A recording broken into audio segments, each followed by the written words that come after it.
നാരായണ നാരായണ. ശ്രീ ഗുരുവായൂരപ്പ ശരണം. ശ്രീഹരേ. ശ്രീമദ്ഭാഗവത മഹാപുരാണം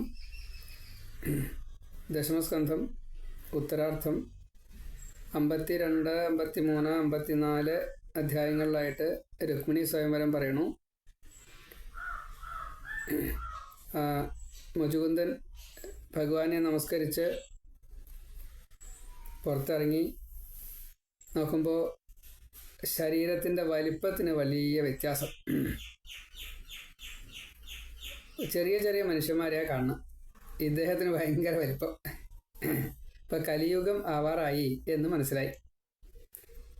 അവിടുന്ന് ഭഗവാൻ പറഞ്ഞിട്ടുണ്ടല്ലോ ബദരി ആശ്രമത്തിൽ പോകാനായിട്ട്. അപ്പോൾ ഹിമാലയത്തിൻ്റെ താഴ്വരയിലാണ്. അങ്ങോട്ട് നടന്നു ബദരിയിലെത്തി. അവിടെ തപസ് ചെയ്ത് മുക്തനായി എന്ന് അധ്യായത്തിൻ്റെ തുടക്കത്തിൽ പറഞ്ഞു വെച്ചു. അതിനുശേഷം ഭഗവാൻ ഗുഹയിൽ നിന്ന് പുറത്തു കടന്നു. രാമേട്ടനെ വിളിച്ചു. രണ്ടാളും കൂടിയിട്ട് 3 കോടി യവന സൈന്യത്തെ 3 കോടി യവന സൈന്യത്തെ മുഴുവൻ നശിപ്പിച്ചു. അനവധി ധനം കിട്ടി എന്നുള്ളതാണ്. യവനന്മാരുടെ പക്കല് എത്രയാ ധനം ഉണ്ടായിരുന്നത് നിശ്ചല, അത്രയും കൂടുതലുണ്ടായിരുന്നു. എവിടെ നോക്കിയാൽ എന്തൊക്കെയാ രാജാക്കന്മാരെ തോൽപ്പിച്ച് പലതും കട്ടും കവർന്നും ഒക്കെ കൊണ്ടുണ്ടാവി. അത് മുഴുവൻ ഭഗവാൻ ദ്വാരകയിലെത്തിച്ചു. അപ്പോഴേക്കും ജരാസന്ധൻ ഇങ്ങനെ വന്നുകൊണ്ടിരിക്കുകയാണ്, മറ്റേ വലിയ സൈന്യമായിട്ട്.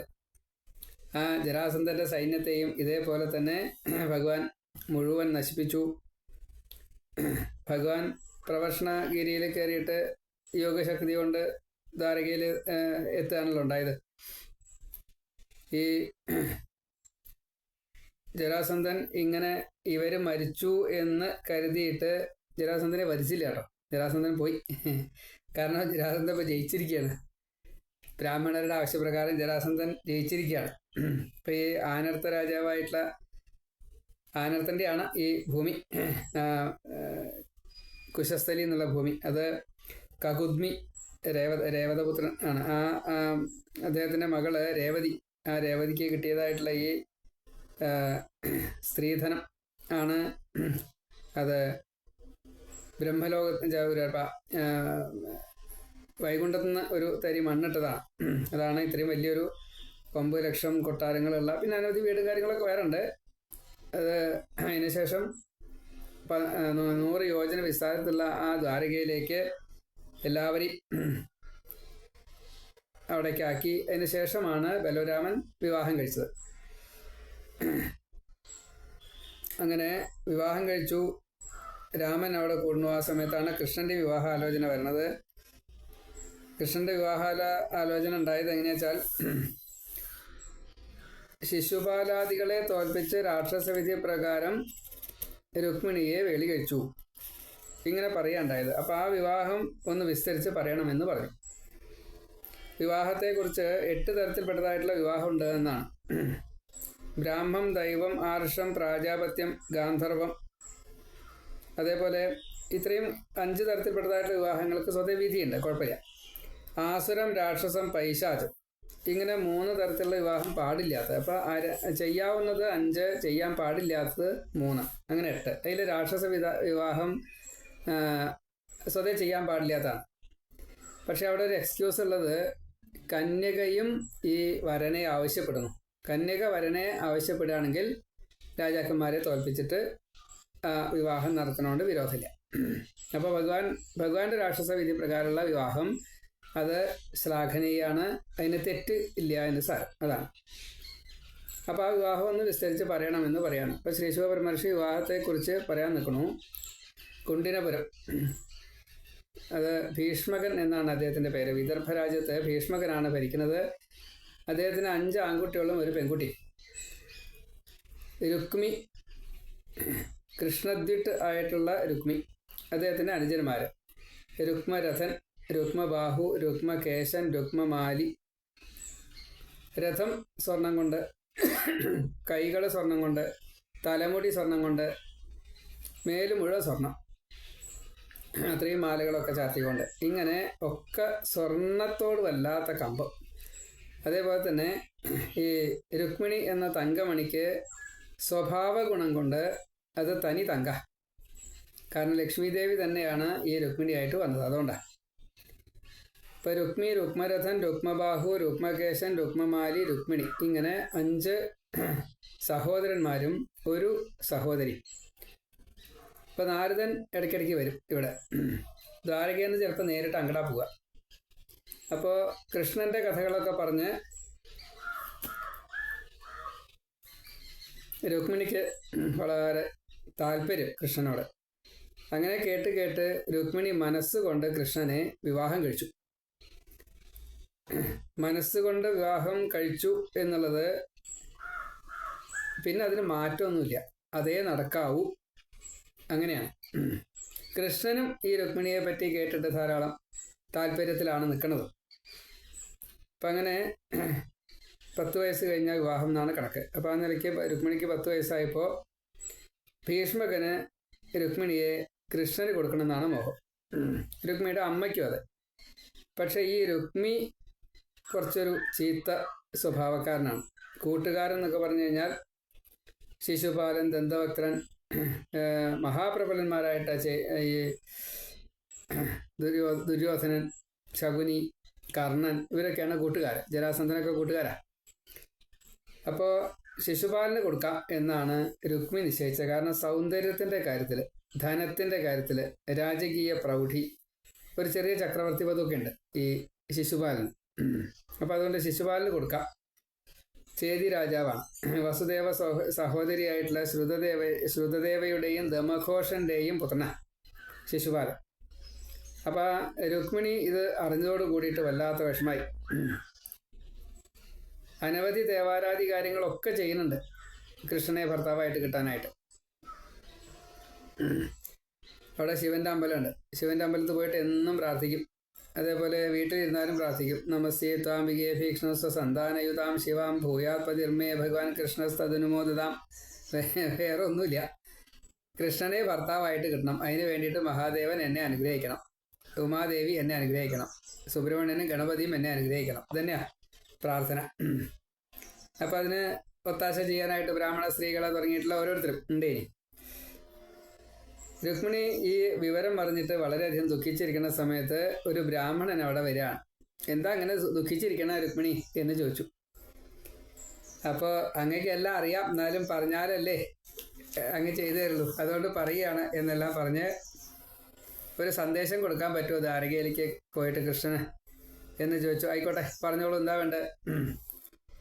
അപ്പോൾ ബ്രാഹ്മണനെ സന്തോഷിപ്പിക്കാൻ കുറേ കാര്യങ്ങളുണ്ട്. അതൊക്കെ അങ്ങോട്ടും ഇങ്ങോട്ടും വാക്കുകളെ കൊണ്ടും ദാനാദികളെ കൊണ്ടും. അപ്പോൾ ബ്രാഹ്മണന് സുഖം ഉണ്ടാവുക എങ്ങനെയാ? ധാർമ്മികരായിട്ട് എല്ലാവരും പെരുമാറുക, 3 കാരണങ്ങൾ ധാർമ്മികമാകുക. അങ്ങനെയുള്ളവരെ ബ്രാഹ്മണർക്ക് വലിയ ഇഷ്ടമാണ്. കുറച്ച് ഭക്തിഭാവത്തോട് കൂടിയിട്ട് നടക്കുക, ഇതൊക്കെ വലിയ താല്പര്യമാണ്. അപ്പോൾ ഈ രുക്മിണി അങ്ങനെയാണ്. അപ്പം അതുകൊണ്ട് ബ്രാഹ്മണൻ മാത്രമേ എപ്പോഴും സന്തോഷമായിട്ട് നടക്കാറുള്ളൂ എന്നും പറയാറുണ്ട്. അതായത് ബ്രാഹ്മണർക്ക് ഒരു സ്വഭാവമായിട്ടാണ് വരിക, സദാ സന്തുഷ്ട മനസ്സാ. അതേപോലെ എപ്പോഴും അന്യരെ സഹായിക്കുക, അന്യോപകാരം, പരോപകാരം, അതൊരു ശീലാക്കിയിട്ടുണ്ടാവും. അങ്ങനത്തെവരാണ് ശരിക്കുള്ള സാധു സജ്ജനം ആയിട്ടുള്ള ബ്രാഹ്മണർ. അവർ പണ്ഡിതന്മാരാവും. ഈ സന്തോഷമില്ലാച്ച ഇന്ദ്രനായിട്ട് ഒരു കാര്യമില്ല, വെറുതെ അലയ്യ, അത്രയേ ഉള്ളൂ. എതിർച്ഛാലാഭ തുഷ്ടിയോട് കൂടിയിട്ട് ജീവിക്കാൻ ഒരു പ്രയാസവും ഇല്ല ബ്രാഹ്മണന്. അപ്പം അതുകൊണ്ട് സന്തുഷ്ടനാണെങ്കിൽ സ്വതേ രാത്രി നല്ല ഉറക്കമുണ്ടാവും.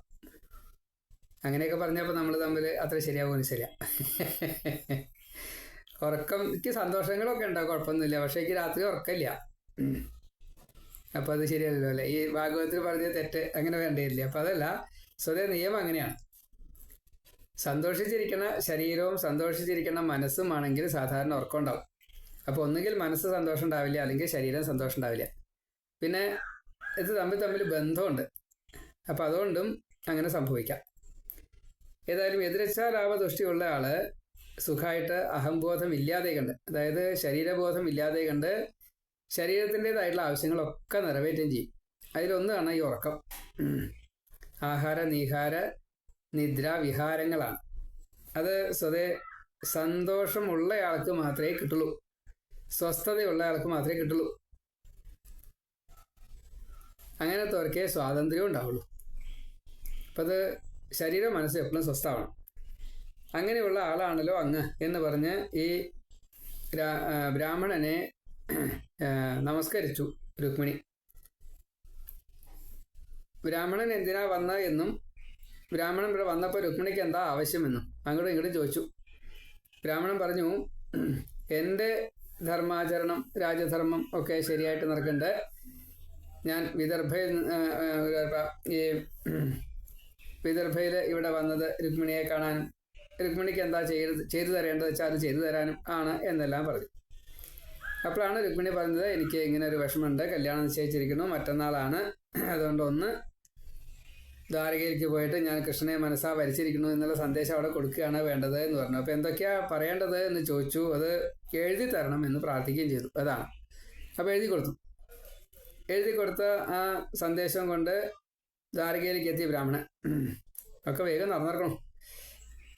അങ്ങനെ കൃഷ്ണനെ കണ്ടു. കൃഷ്ണനെ കണ്ടപ്പോൾ കൃഷ്ണൻ ചില കാര്യങ്ങളൊക്കെ അങ്ങോട്ടും ഇങ്ങോട്ടൊക്കെ ചോദിക്കുകയും പറയുകയൊക്കെ ഉണ്ടായി. ബ്രാഹ്മണൻ എവിടുന്നാ പറഞ്ഞത്?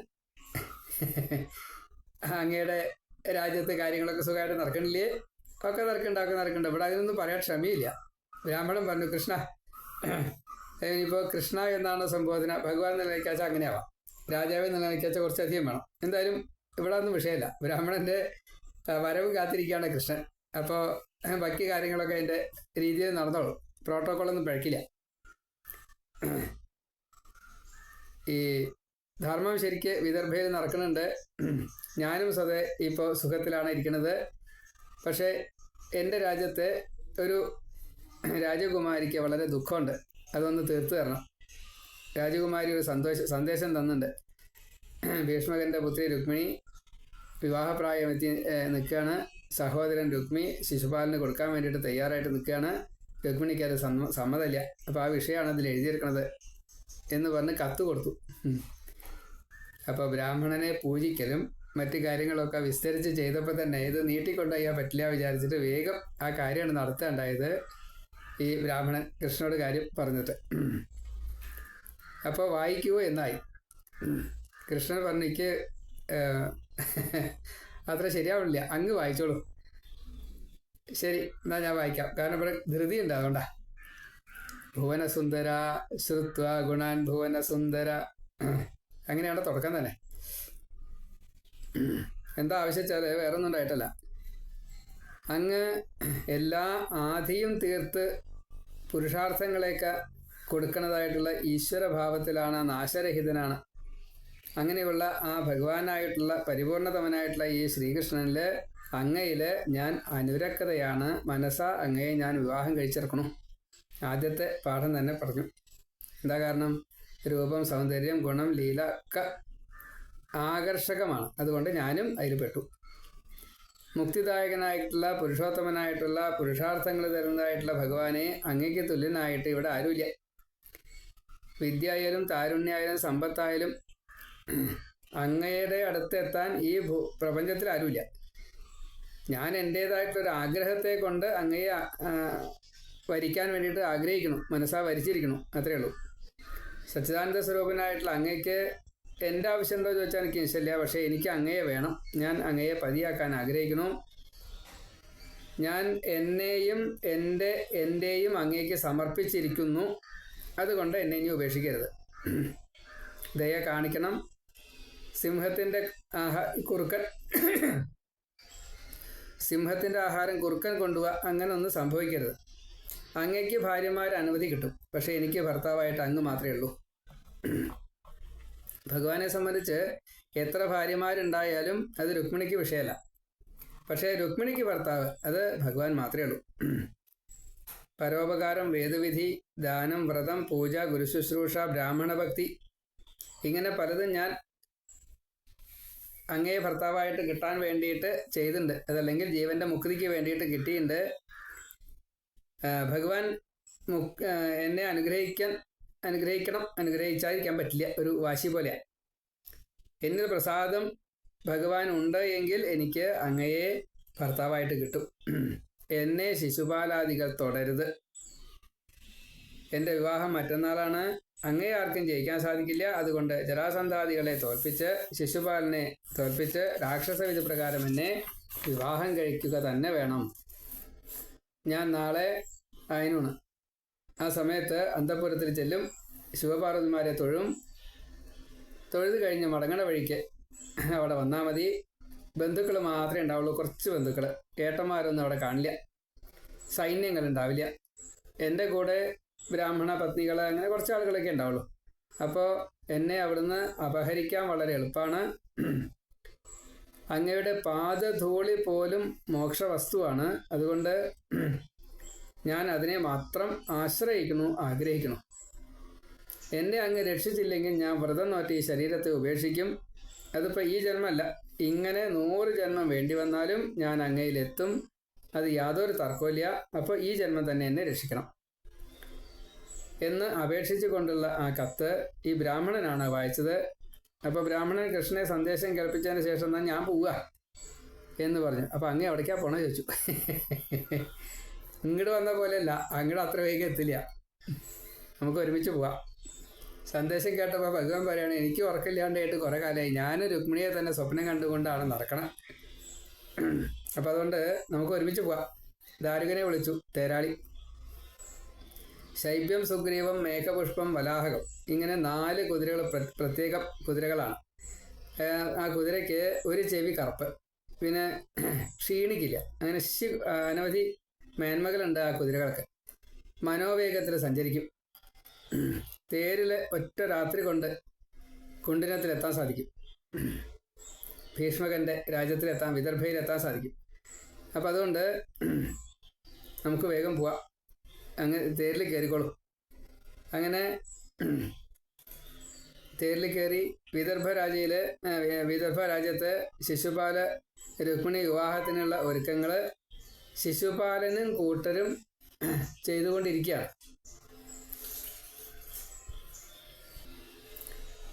ഏതൊക്കെ തരത്തിൽ വലുതാക്കാൻ പറ്റുമോ, എത്രത്തോളം ആകർഷകമാക്കാൻ പറ്റുമോ, എല്ലാവരും നന്നായി എന്ന് പറയാൻ വേണ്ടിയിട്ട് എന്തൊക്കെയാണ് ചെയ്യേണ്ടത് വെച്ചാൽ അതൊക്കെ, എല്ലാ തരത്തിൽപ്പെട്ടതായിട്ടുള്ള അലങ്കാരങ്ങൾ, പിന്നെ ദേവപൂജ, ബ്രാഹ്മണർക്ക് ദാനം, അന്നദാനം, വേദം ചൊല്ലല്, രുക്മിണിക്കുള്ള പ്രത്യേക സുരക്ഷ, പിന്നെ പശു എള്ള് തൊട്ടുള്ള സാധനങ്ങൾ ദാനം, അങ്ങനെ പലതും സൽക്കർമ്മങ്ങൾ ധാരാളമായിട്ട് ചെയ്തു.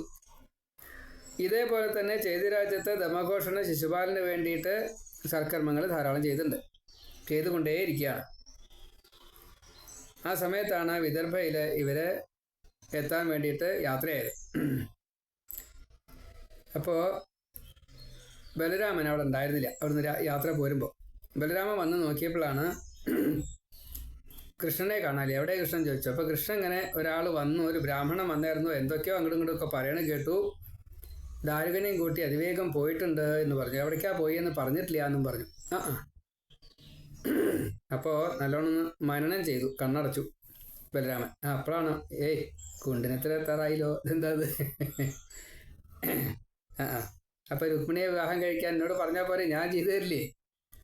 അപ്പോൾ വേഗം സൈന്യത്തെ വിളിച്ചു. ഒരു അക്ഷൗഹിണി സൈന്യം വേഗം വരട്ടെ എന്ന് പറഞ്ഞ് എല്ലാവരും കൂടി അവിടെ എത്തി. എല്ലാവരും കണ്ണടച്ചു. കണ്ണ് തുറന്നപ്പോൾ ഈ ഒരു അക്ഷൗഹിണി സേന മുഴുവനെ ബലരാമനും കൂടിയിട്ട് ഈ കുണ്ടിനപുരത്തിലെത്തി. കൃഷ്ണൻ അവിടേക്ക് എത്തുമ്പോൾ ഏട്ടനും സൈന്യം അവിടെ കാത്തുകണ്ട്. എന്താ കൃഷ്ണ നീ പറയാണ്ട പോന്ന? ഏട്ട അങ്ങനെയൊക്കെ പറ്റി, ഏട്ടൻ ഇവിടെ ഉണ്ടാവുമെന്ന് ഞാൻ തിരിച്ചില്ല. അത് സാരില്ല, ഇനി ആ വിഷയങ്ങളൊക്കെ നമുക്ക് പിന്നെ പറയാം, അതൊന്നും ഇപ്പോൾ വേണ്ട. എന്തായാലും നിൻ്റെ ഉദ്ദേശം നടന്നോട്ടെ. പക്ഷെ ഇങ്ങനെയൊക്കെ ഉണ്ടെച്ചാൽ എന്നോടൊന്ന് പറഞ്ഞൂടെ, ഞാൻ നേരേക്ക് തരില്ലേ എന്നൊക്കെ ഏട്ടൻ പറയുകയും ചെയ്തു. ഏതായാലും അവിടെ ചെന്ന് കഴിഞ്ഞപ്പോൾ അനവധി രാജാക്കന്മാർ സൈന്യസമേതമായിട്ട് വന്നിട്ടുണ്ട്. ഈ ശിശുപാലൻ ഈ കാര്യത്തിന് വേണ്ടിയിട്ട്, കാര്യം നടക്കാൻ വേണ്ടിയിട്ട് ദൂത് അയച്ചിരിക്കണം. എങ്ങനെയാ വെച്ചാൽ സൈന്യത്തോട് കൂടിയിട്ട് വരണം. കൃഷ്ണൻ രുക്മിണിയെ കൊണ്ടുപോകാനുള്ളൊരു ശ്രമമുണ്ട്. നമുക്ക് കൃഷ്ണനെ തോൽപ്പിക്കണം, കൃഷ്ണൻ്റെ കഥ കഴിക്കണം എന്നാ. അത്ര കൃഷ്ണ ദ്വീട്ടാണ് രുക്മി. അത് ഈ ശിശുപാലനും അതെ, ദന്തഭക്തൻ, ദുര്യോധനൻ, അങ്ങനെ ആൾക്കാരുണ്ട്. കൃഷ്ണദ്വിട്ട് ക്വാളിഫിക്കേഷൻ ഒരു PhD ആണ്, PhD അല്ല, അതിലൊക്കെ മീതിയാ. എല്ലാവർക്കും പ്രത്യേകമായിട്ടുള്ള താമസ സൗകര്യങ്ങൾ, അതുപോലെ ഓരോരുത്തർക്കും ചില പ്രത്യേകതകളൊക്കെ ഉണ്ട്. അതിനനുസരിച്ചുള്ളതൊക്കെ കൊടുത്തുകൊണ്ട് അങ്ങനെയൊക്കെയാണ്. വളരെ ഘോഷമായിട്ടാണ്. രാമകൃഷ്ണന്മാർ വന്നു കഴിഞ്ഞാൽ അവർക്ക് സ്ഥലം കൂടി വസിക്കാൻ പോലും സ്ഥലം കൊടുക്കരുത് എന്നുള്ള രീതിയിലൊക്കെയാണ് കേട്ടോ എൻ്റെ തീരുമാനങ്ങളൊക്കെ ഉണ്ടായത്. പക്ഷേ രാജാവിൻ്റെ ഈ ഭീഷ്മക രാജാവിൻ്റെ തൊട്ടടുത്ത് തന്നെ ഒരു കൊട്ടാരമുണ്ട്. അവിടെയാണ് വരന് താമസിക്കാൻ വേണ്ടിയിട്ടുള്ള ഏർപ്പാടൊക്കെ ചെയ്തിറക്കണം. അപ്പോൾ ഇങ്ങനെയുള്ള നല്ല നല്ല കാര്യങ്ങളൊക്കെ ചെയ്തതിന് ശേഷമാണ് ഈ ചേതി രാജാവായിട്ടുള്ള ശിശുപാലനും അവിടെ എത്തണത്. അപ്പോൾ ഇവർ ദന്തഭക്തനായാലും സാലുനായാലും ജരാസന്ധനായാലും ദുര്യോധനായാലും പൗണ്ഡ്രകാരൻ തൊട്ടുള്ള രാജാക്കന്മാരായാലും ഇവരൊക്കെ ശിശുപാലൻ്റെ കൂട്ടത്തിലാണല്ലോ ഉള്ളത്. രുക്മിയെ സഹായിക്കുക എന്നുള്ളൊരു ഉദ്ദേശം അവർക്കുണ്ട്. എല്ലാവരും കൃഷ്ണദ്വിട്ട് ആയതുകൊണ്ട്, കൃഷ്ണനെ വിദ്വേഷിക്കുന്നത് കൊണ്ട് രാമകൃഷ്ണന്മാർ വന്നാൽ നേരിടാൻ വേണ്ടിയിട്ടാണ് എല്ലാവരോടും സൈന്യസമേതം വരാൻ തുടങ്ങിയത്. അപ്പോൾ ഇവരൊക്കെ നേതാക്കന്മാരാണ്. അപ്പോൾ ബലരാമൻ ഈ കാര്യങ്ങളൊക്കെ നല്ലോണം അറിഞ്ഞു. കൃഷ്ണൻ ഇങ്ങനെയാ ഒറ്റയ്ക്ക് പോയി കഴിഞ്ഞാൽ ശരിയാവില്ല, ആ നിലയ്ക്കാണ് ബലരാമൻ സൈന്യസമേതം എത്തിയിരിക്കുന്നത്.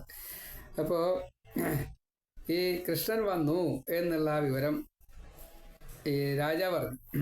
രാജാവ് പറഞ്ഞിട്ട് ഈ ശിശുപാലൻ താമസിക്കാൻ വേണ്ടിയിട്ട് തീരുമാനിച്ചുള്ള ആ കൊട്ടാരത്തിലാണ് ഭീഷ്മകൻ വരന് താമസിക്കാനുള്ള കൊട്ടാരം, അതിലാണ് ഈ കൃഷ്ണനെ താമസിപ്പിച്ചത്. അതിന് കാരണം എന്താ വെച്ചാൽ ഈ ശിശുപാലൻ മറ്റുള്ള കൂട്ടുകാരൊക്കെ കുറച്ച് ദൂരെ, കുറേശ്ശെ വേറെ ഗൂഢാലോചനയും കാര്യങ്ങളൊക്കെ വേണമല്ലോ. അപ്പോൾ അവരുടെ വാസസ്ഥലമൊക്കെ വേറെയാണ്. ഇത് എപ്പോഴായാലും തനിക്ക് തന്നെയാണല്ലോ എന്ന് വിചാരിച്ചിട്ട് ഇങ്ങോട്ട് നേരിട്ട് വന്നില്ല, അങ്കളാ നേരിട്ട് പോയി. അത് നല്ല താപ്പായി. അങ്ങനെ ഇവിടെ സുഖമായിട്ട് വസിക്കുകയാണ്. രുക്മിണിക്കാണെച്ചാൽ വല്ലാത്ത വേവലാതി. കൃഷ്ണൻ വന്ന് രുക്മിണി അറിഞ്ഞില്ല. അങ്ങനെ എന്തുകൊണ്ടാണ് വരാത്തത്, എനിക്ക് എന്തെങ്കിലും കുറവുകളുണ്ടോ, ഇങ്ങനെയൊക്കെ ചിന്തിച്ചുകൊണ്ടിരിക്കുമ്പോൾ ഈ രുക്മിണിയുടെ ഇടത്തെ കണ്ണേക്കാതെ കാലേക്കന് തുടിക്കണു, തൊടയൊക്കെ തുടിക്കുക, അങ്ങനെയാ പറയാം. അത് നിമിത്താണ്. അപ്പോൾ നല്ല നിമിത്താണത്. എന്തോ ഒരു നല്ലത് വരാണ്ട് എന്ന് വിചാരിച്ചിരിക്കുമ്പോഴുണ്ട് ആ സമയത്തൊക്കെ ഉണ്ട് ബ്രാഹ്മണൻ അവിടെ മുമ്പിൽ വന്നു. കൃഷ്ണൻ എത്തി, കൃഷ്ണൻ എന്നുള്ള ജാതിയിലാണ്. അപ്പോൾ വലിയ സന്തോഷമായി. കൃഷ്ണൻ വന്നിട്ടുണ്ടല്ലോ മഹാബ്രാഹ്മണ, ഞാൻ എന്താപ്പാ അങ്ങേ സന്തോഷിപ്പിക്കാൻ ഞാൻ ചെയ്യേണ്ടത്, എനിക്കൊന്നും അറിയില്ല, എൻ്റെ കയ്യിലൊന്നും ഇല്ല.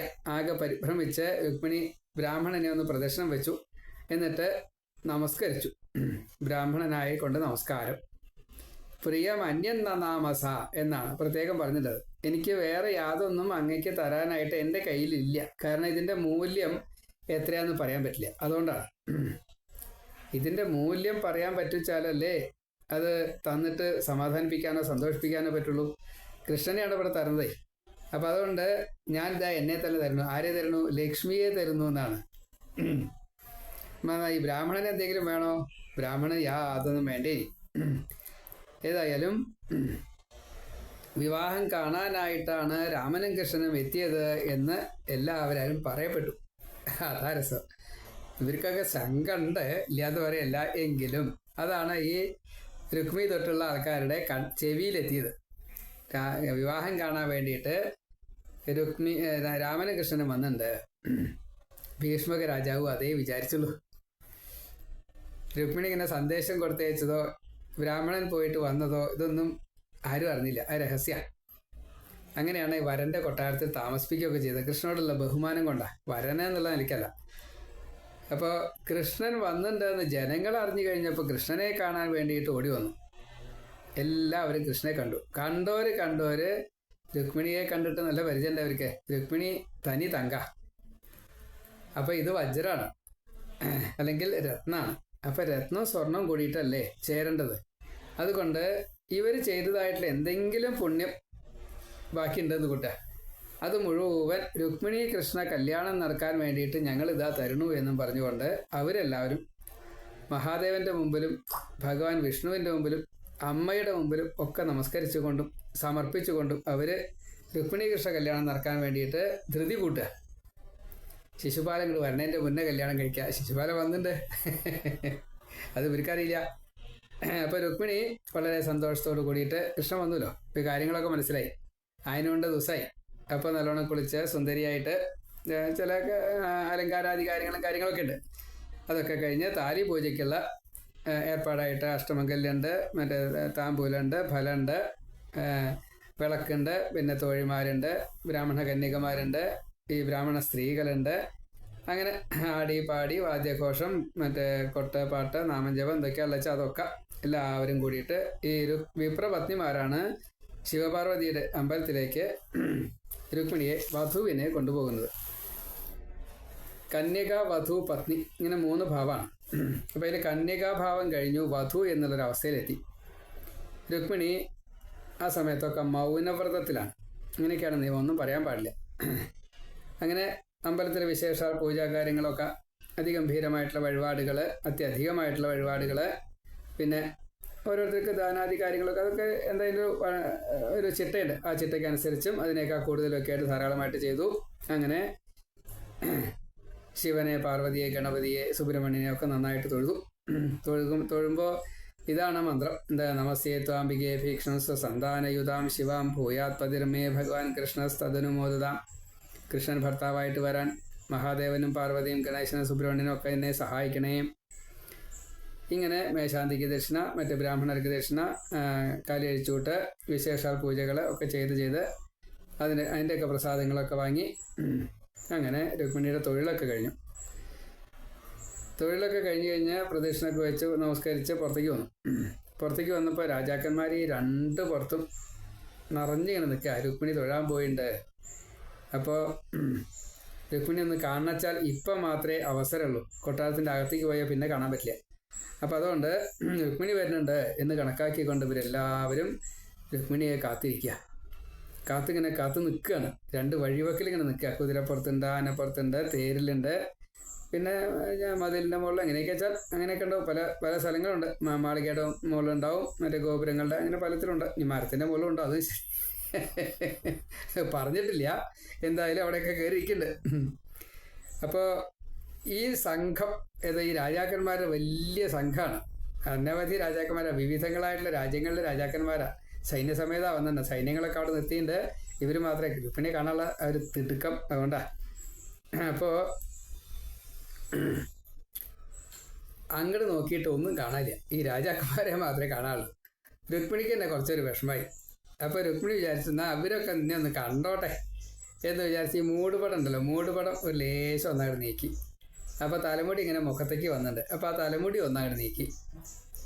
അപ്പോൾ രുക്മിണിയുടെ മുഖസൗന്ദര്യം, അതേപോലെ ഈ മൂടുപടം നീക്കുമ്പോൾ കുറച്ചും കൂടി ഇങ്ങനെ താഴത്തേക്ക് കാണുക, അങ്ങനെയൊക്കെ ഉണ്ടാവുമല്ലോ. ഏതായാലും രുക്മിണിയുടെ ഈ സൗന്ദര്യം കണ്ടിട്ട് എല്ലാ രാജാക്കന്മാരും അവരവരിയ്ക്കുന്നതായിട്ടുള്ള സ്ഥലത്ത് നിന്ന് താഴെ വീണു എന്നാണ്. കുതിരപ്പുറത്തുനിന്ന് വെച്ചാൽ അവിടുന്ന്, രഥത്തുനിന്ന് വെച്ചാൽ താഴെ, ആനപ്പുറത്തുനിന്ന് താഴെ, മതിലിൻ്റെ മുകളിൽ നിന്ന് താഴെ, ഗോപുരത്തിൻ്റെ മുകളിൽ നിന്ന് താഴെ, മരത്തിൻ്റെ മുകളിൽ നിന്ന് വെച്ചാൽ അവിടുന്ന് താഴെ, നിലത്ത് നിൽക്കുന്നവർ കൂടി വീണു വെച്ചാൽ ഇനി കൂടുതൽ എന്താ പറയാനുള്ളത്. അപ്പോഴാണ് കൃഷ്ണൻ വളരെ അകലെ ദൂരത്ത് ഇങ്ങനെ നിൽക്കുന്നുണ്ട്. ദദൃശേ അച്യുതം സാ. ആ കൃഷ്ണനെ ഇങ്ങനെ നന്നായിട്ട് കാണുകയാണ് രുക്മിണി. കൃഷ്ണനെ കണ്ടപ്പോൾ സമാധാനമായി, ഇനി കൃഷ്ണൻ ചെയ്തോളും എന്നുള്ള നിലയ്ക്ക് തൻ്റെ രഥത്തിൽ അങ്ങോട്ട് കയറാൻ വേണ്ടി നിൽക്കുക. അപ്പോഴേക്കും കൃഷ്ണൻ പാഞ്ഞിട്ട് വന്നു രഥത്തിൽ. രഥം അതിവേഗം കൊണ്ട് വന്നിട്ട് രുക്മിണിയുടെ കയ്യിൽ പിടിച്ചു. കൊന്നു ഗമിഷ്യസി ചന്ദ്രമുഖി ചോദിച്ചു കൃഷ്ണൻ, എവിടേക്കാ പോണേ? ആ രഥത്തിലല്ല, ഈ രഥത്തിൽ കയറൂ എന്ന് പറഞ്ഞു. അങ്ങനെ കൈ പിടിച്ചിട്ട് രഥത്തിൽ അങ്ങോട്ട് കയറ്റി. ആദ്യത്തെ അധ്യായത്തിൽ സ്മരണം ആണ്, സ്മരിച്ചു കൊണ്ടേയിരിക്കണം രുക്മിണി. രണ്ടാമത്തെ അധ്യായത്തിൽ അത് ഹരണം ആണ്, കക്ക. അപ്പോൾ സ്മരണം കഴിഞ്ഞു, ഹരണം കൂടി കഴിഞ്ഞു. ഇപ്പോൾ ഇനി വരണേ വേണ്ടു, അത് ദ്വാരകയിൽ വെച്ചിട്ടാ. അപ്പോൾ ഈ ഹരിച്ചോട് കൂടിയിട്ട് ഹരണം കഴിഞ്ഞപ്പോൾ എങ്ങനെയാണ് കൊണ്ടുപോകണത്? പാഞ്ഞ് പോവുകയാണ് രഥത്തിൽ. ഈ രാജാക്കന്മാരൊക്കെ ഇവിടെ കിടക്കുക. ചിലർക്ക് നീക്കാൻ പറ്റുന്നുണ്ട്, ചിലർക്ക് നീക്കാൻ പറ്റുന്നില്ല. പല്ല് പോയോ നിശ്ചയില്ല, പലതുണ്ട് അബദ്ധങ്ങൾ. എല്ലാവരും കൂടിയിട്ട് പിന്നാലെ നീട്ടിട്ട് ഓടി ചെന്നപ്പോൾ കൃഷ്ണൻ ഉണ്ടോ കിട്ടണു. രുക്മിക്ക് വല്ലാത്ത വിഷമായി. മൂത്ത സഹോദരനാണ്. ശിശുപാലിന് കൊടുക്കാൻ ഞാൻ വാക്ക് മാറുകയല്ലേ, വലിയ പറ്റില്ലല്ലോ. ഓടി ഓടിച്ച രഥത്തിൽ, കൃഷ്ണരഥത്തിലാ. രുക്മി നേരെ കുതിരപ്പുറത്ത്. അപ്പോൾ ബലരാമൻ അവിടെ എത്തുന്നു. ഈ കാര്യങ്ങളൊക്കെ കണ്ട് അറിഞ്ഞപ്പോഴേക്കും ബലരാമൻ സൈന്യത്തോട് കൂടിയിട്ട് വരുന്നുണ്ട്. പക്ഷേ അവിടെ എത്തുന്നതിന് മുമ്പ് രുക്മി ആദ്യം പോയി. അപ്പോഴേക്കും സൈന്യങ്ങളൊക്കെ ഒന്നിച്ച് വന്നപ്പോൾ ബലരാമൻ സൈന്യങ്ങളൊക്കെ നേരിട്ടു. രുക്മി നേരെ ചെന്നിട്ട് കൃഷ്ണൻ്റെ മുമ്പിൽ യുദ്ധത്തിന് വേണ്ടിയിട്ട് തയ്യാറായി നിന്നു. അപ്പോൾ കുറച്ച് ചെറിയ കശപിശയൊക്കെ ഉണ്ടായിട്ടോ. അതൊക്കെ വേഗം തീർത്തു. ഭഗവാൻ ചെയ്തു, രുക്മിയെ തൻ്റെ രഥത്തിൻ്റെ ഒരു തൂണുണ്ട്, ആ തൂണിൻ്റെ മുകളിൽ പിടിച്ചാൽ കെട്ടിയിട്ടു. കെട്ടിയെന്ന് മാത്രമല്ല, വധിക്കാൻ വേണ്ടിയിട്ടാണ് തുടങ്ങിയപ്പോൾ രുക്മിണി കാല് പിടിച്ചു. അരുത് കേട്ടോ, ഏട്ടനാണേ, കൊല്ലരുതേ. ചാവണോണ്ട് വിരോധം ഉണ്ടായിട്ടാ തോന്നുന്നില്ല. പിന്നെ ഒരു കൊല്ലം കഴിഞ്ഞിട്ട് വേണ്ടേ കല്യാണം, അത് വേണ്ടാച്ചിട്ടാവും. പറഞ്ഞത് ഇങ്ങനെയാണ്, എൻ്റെ ഏട്ടനെ കൊല്ലരുതേ, അങ്ങയുടെ സ്യാലനല്ലേ, അളിയനല്ലേ എന്നൊക്കെയാ പറഞ്ഞതേ ഉള്ളൂ. അപ്പോൾ നമ്മളൊക്കെ ദോഷൈക ദൃക്കുകളായതുകൊണ്ട് കല്യാണം ഒരു കൊല്ലാണ് നീണ്ടാൻ പറ്റില്ല കൃഷ്ണ. അങ്ങനെയാണ്. ഏതായാലും അപ്പോൾ കെട്ടിട്ടപ്പോൾ പിന്നെ രുക്മിക്ക് അനങ്ങാൻ പോലും വയ്യ. എന്തൊക്കെ ചെയ്തു എന്നല്ലേ, തലമുടി പകുതി, താടി മീശ പകുതിയാക്കി, വിരൂപനാക്കിയിട്ടു. വസ്ത്രങ്ങൾ മിക്കവാറും ഉത്തരയും മുതലുള്ള സകലതും പകുതിയാക്കിയിട്ടു. ഇനി ഇങ്ങനെ നാണം കെടാല്ല, അങ്ങനെ നാണം കെടും. കെട്ടിയിടുകയും ചെയ്തു. അനങ്ങാൻ പറ്റില്ല. അപ്പോഴേക്കും ഇവിടെ പല ആക്രോശങ്ങളൊക്കെ തുടങ്ങി രാജാക്കന്മാർ. ശിശുപാലനുണ്ട്, ദന്തവക്തരുണ്ട്, മറ്റേ ഈ ജരാസന്ധൻ്റെ, ഇവരൊക്കെ ചെന്നായ്ക്കൾ ഇങ്ങനെ ഒരുട്ടം ചെയ്യണത്. തൻ്റെ എര ചെന്നായ്ക്കളുടെ ഇടയെന്ന് കൊണ്ടുപോകുന്ന പോലെ കൃഷ്ണ നീ എവിടേക്കാ കൊണ്ടുപോകണം എന്നൊക്കെയാ ചോദിച്ചതേ. സംഗതി സത്യമാണ്. ഇത് ഇവരൊക്കെ ചെന്നായ്ക്കളാ, പക്ഷേ ഭഗവാൻ സിംഹമാണ്. അത് ആ നിലയ്ക്ക് തന്നെ കൊണ്ടുപോയി എന്ന് സാരം. ഏതായാലും ജരാസന്ധാദികൾ യുദ്ധത്തിന് വന്നു കഴിഞ്ഞപ്പോൾ നേരിട്ടത് കൃഷ്ണനല്ല, ബലരാമനാ. സാമാന്യം നല്ല രീതിയിൽ 2 കൈയിലും ആയുധമുണ്ട് ഭഗവാന്റെ. ഒരു കയ്യിൽ ഒലക്കയുണ്ട്, മറ്റേ കയ്യിൽ കലപ്പയുണ്ട്. ഇത് രണ്ടുകൊണ്ടും പ്രഹരിച്ചു കഴിഞ്ഞാൽ പിന്നെ ജീവൻ സ്വതേ പോവില്ല. പക്ഷേ ഭഗവാൻ അവിടെ കണക്കാക്കി, ഇവരിപ്പോൾ കൊന്നു കഴിഞ്ഞാൽ പെരയാവും. അപ്പോൾ അതുകൊണ്ട് ആരും കൊന്നില്ല. എല്ലാവർക്കും നല്ല ശിക്ഷ. നട്ടും പുറത്തേക്ക് ഇങ്ങനെ പെടച്ചു. ചിലവരുടെ തലയൊക്കെ അത്യാവശ്യം ഈ വിട്ടുമാറാത്ത തലവേദനക്കാരായിട്ട് ചിലർ മാറിയിട്ടുണ്ട്. കൈയൊടിച്ചു, കാലൊടിച്ചു, പറഞ്ഞില്ലേ. അങ്ങനെ എന്തായാലും എല്ലാ രാജാക്കന്മാർക്ക് സാമാന്യത്തിൽ അധികം പരിക്ക് പറ്റി. ജരാസന്ധൻ്റെ പുറം പൊളിഞ്ഞു. അതേപോലെ തന്നെ ശിശുപാലനും കിട്ടിയും മര്യാദയ്ക്ക്. എൻ്റെ അനുജൻ്റെ വധുവിനെ നീയും പ്രേമിക്കാൻ നടക്കിയ നീ ആരാ? ഏതായാലും അതൊക്കെ കഴിഞ്ഞു. ബലരാമൻ എല്ലാവരെയും തോൽപ്പിച്ചു. ഇവരൊക്കെ സൈന്യങ്ങളൊക്കെ ചത്തു. ജരാസന്ധൻ ശിശുപാലനുമായിട്ട് കുറച്ചു നേരം സംവാദങ്ങളുണ്ടായി. ദുഃഖിക്കൊന്നും വേണ്ട കേട്ടോ. ഇപ്പോൾ ബലരാമൻ തോൽപ്പിച്ചു എന്നുള്ളത് നമ്മളെ ഈ രുക്മിണിയോടുള്ള ശ്രദ്ധ കാരണം സൈന്യങ്ങളെ സജ്ജാക്കലും മറ്റു കാര്യങ്ങളൊക്കെ ലേശ അമാന്തം വന്നു. അതുകൊണ്ട് പറ്റിയൊരബദ്ധ. അപ്പം അതുകൊണ്ട് 17 വട്ടം ഞാൻ തോറ്റു, 18ാമത്തെ വട്ടം ഞാൻ ഈ കൃഷ്ണനെ ജയിച്ചയാളാ. ഞാനുണ്ട് ശിശുപാല, പേടിക്കണ്ട കേട്ടോ. നമുക്ക് എല്ലാവർക്കും കൂടിയിട്ട് ഒന്നിച്ച് നിന്നാൽ ഈ കൃഷ്ണൻ എന്താ കുട്ടിയെ പറ്റുക? ഇതിപ്പോൾ ഞാൻ ഒറ്റയ്ക്കാണ് 18ാമത്തെ തവണ കൃഷ്ണനെ ഞാൻ തോൽപ്പിച്ചത്. നമ്മളെല്ലാവരും കൂടി നിന്ന് കഴിഞ്ഞാൽ പിന്നെ ഈ കൃഷ്ണനെ തോൽപ്പിക്കാൻ വല്ല പ്രയാസമുണ്ടോ? ശിശുപാല, കുറച്ച് കാലം കാത്തിരിക്കും. ഇപ്പോൾ രുക്മിണിയെ കട്ടുകൊണ്ടുപോയി അവിടെ ചെന്ന് ഇനി വിവാഹം കഴിച്ചു എന്നെ കൂട്ടുക. നമുക്കത് കഴിഞ്ഞാൽ യുദ്ധം ചെയ്തിട്ട് കൃഷ്ണനെ വധിക്കേ തോൽപ്പിക്കേ എന്താ വേണ്ട വെച്ചാൽ ചെയ്തിട്ട് രുക്മിയെ നമുക്ക് ഇങ്ങോട്ട് കൊണ്ടുപോരാ. കല്യാണം കഴിഞ്ഞ് കുറച്ച് കാലം കഴിഞ്ഞിട്ടേ പേരക്കുട്ടികളൊക്കെ അതിൻ്റെ ശേഷം ഇങ്ങനെ പറഞ്ഞു കേട്ടോ. ഏതായാലും കൃഷ്ണനെ കൊന്ന് രുക്മിണിയെ കൊണ്ടുവരാതെ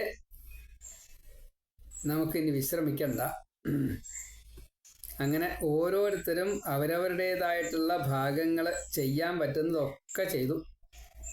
കിട്ടാനുള്ളതൊക്കെ കിട്ടി. ഒക്കെ ബലരാമൻ്റെ നിന്നാണ് കിട്ടിയതൊക്കെ വാങ്ങി വെച്ചു.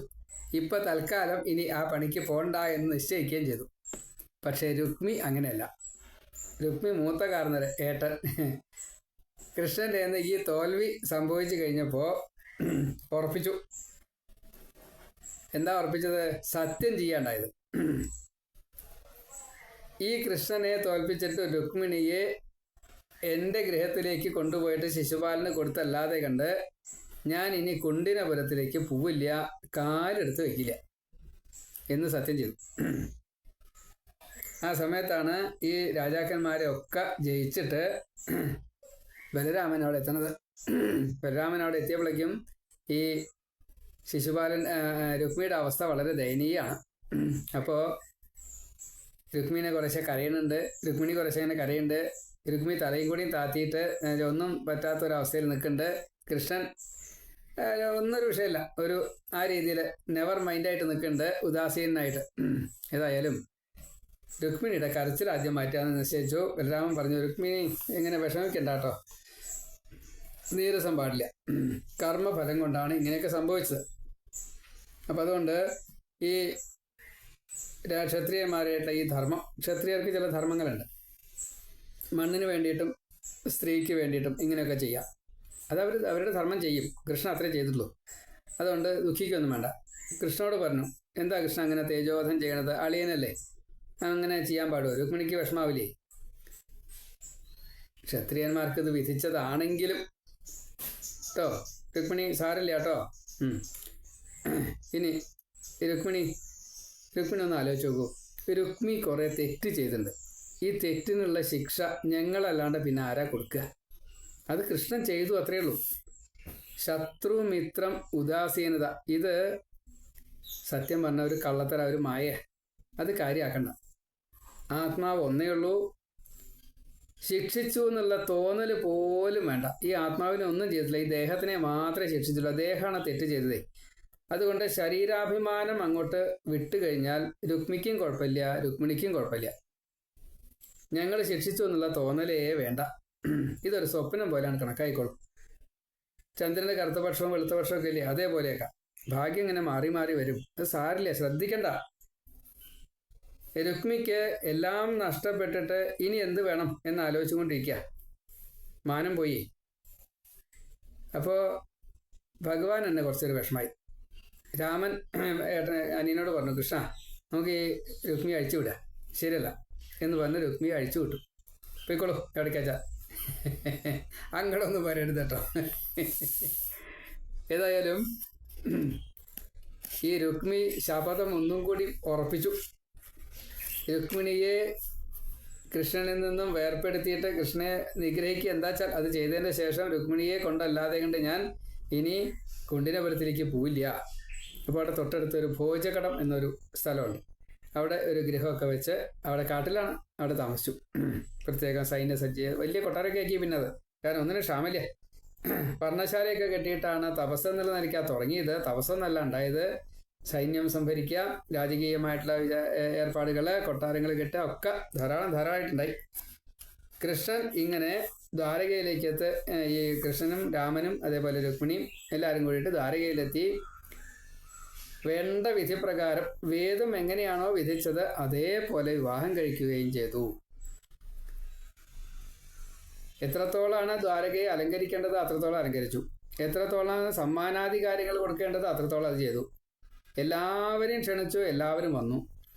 അതിഗംഭീരമായിട്ടുള്ള ദാനാധികാരങ്ങളും അതെ അന്നദാന്യം തൊട്ടുള്ള കാര്യങ്ങളും, ഉത്സവം തന്നെ. എത്രയാണ് ഐശ്വര്യം ഉണ്ടായത് ചോദിച്ചാൽ നിശ്ചല്യ, എത്രയാണോ ഓരോരുത്തർക്ക് അത്ഭുതമായത് ചോദിച്ചാൽ നിശ്ചല്യ. വിഷ്ണു ലക്ഷ്മി എങ്ങനെയാണോ വൈകുണ്ഠത്തിൽ കഴിയണത് അതേപോലെ ഉള്ള ഏർപ്പാടുകളൊക്കെ രുക്മിണി വിവാഹത്തിലും ഒക്കെ കണ്ടു. അങ്ങനെ സച്ചിദാനന്ദത്തെ, പരമാനന്ദത്തെ എല്ലാവരും അനുഭവിച്ചു. രുക്മിണി കൃഷ്ണ കല്യാണം വളരെ ഭംഗിയായിട്ട് നടന്നു. അവർ വിഷ്ണു ലക്ഷ്മിമാരായിട്ട് ഇവിടെ വസിക്കുകയും ചെയ്തു. എല്ലാ പാലകധർമ്മത്തെയും വേണ്ട രീതിയിൽ ചെയ്തു. ഈ ജീവാത്മാവായിട്ടുള്ള രുക്മിണി പരമാത്മാവായിട്ടുള്ള ശ്രീകൃഷ്ണനിൽ ലയിച്ചങ്ങൾ തീർന്നു പോയെന്ന് പറയാം. അങ്ങനെ വളരെ സുഖമായിട്ട് ആ കാര്യം നടന്നു. യാതൊരു ഭഗവാനാണോ ഇപ്രകാരത്തിൽ ഒരു വിവാഹത്തെ രാക്ഷസവിധി പ്രകാരം ചെയ്തത്, എന്നാൽ അത് മറ്റിച്ചൊന്നല്ലേ നീട്ടോ. അതായത് രാക്ഷസവിധി എന്ന് പറഞ്ഞു കഴിഞ്ഞാൽ പാടില്ലാത്തതാണ്. പക്ഷേ ഇവർക്ക് രണ്ടുപേർക്കും അനുരാഗമുണ്ടായത് കൊണ്ട് ഇങ്ങനൊരു വിധി അനുകൂലമാണ്. അതിനെ ചെയ്തു. എല്ലാവർക്കും സന്തോഷത്തെ പ്രദാനം ചെയ്യുകയും ചെയ്തു. ലോകഹിതം ദേവഹിതം. പിന്നെ കൃഷ്ണന്റെ ഹിതം തന്നെയാണ്.